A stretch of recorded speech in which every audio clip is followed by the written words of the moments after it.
Genesis 1:10 is God finishing the separation of land and sea by naming them and declaring them good, which reveals his authority, order, and purpose for creation.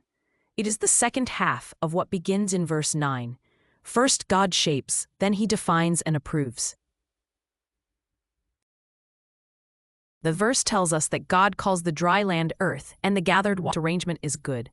This means the chaotic, all-covering waters are now set in proper places, exposing stable ground that will soon support plants, animals, and humans.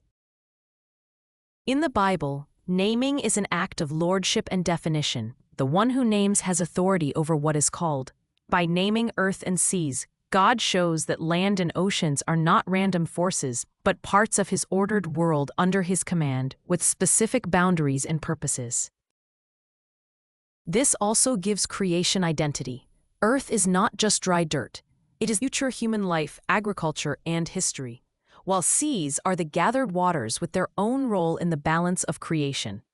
Ancient meters, surrounded by cultures that feared sea gods and chaos monsters, would hear this as a strong statement that the seas themselves are not gods. God rules over them. When God saw that it was good, he was evaluating his work and affirming that it matched his will, wisdom, and design. Good here includes ideas like suitable, well-ordered, beneficial, and ready for what comes next, not just nice to look at.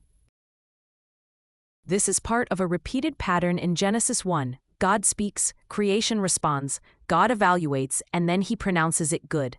The goodness of the land-sea arrangement sets the stage for the next step on day 3, where God causes vegetation to spring up from the earth, showing that goodness is tied to fruitfulness and life. Genesis 1:10 shows that God does not just remove chaos. He replaces it with ordered spaces that have clear identity and purpose. Many Christians see a pattern here. God sets boundaries on what overwhelms you, like the seas, brings dry ground into your life, then names and uses that new stability for growth and fruitfulness. It also suggests that God's work includes both formation, shaping circumstances, and affirmation, declaring what is good.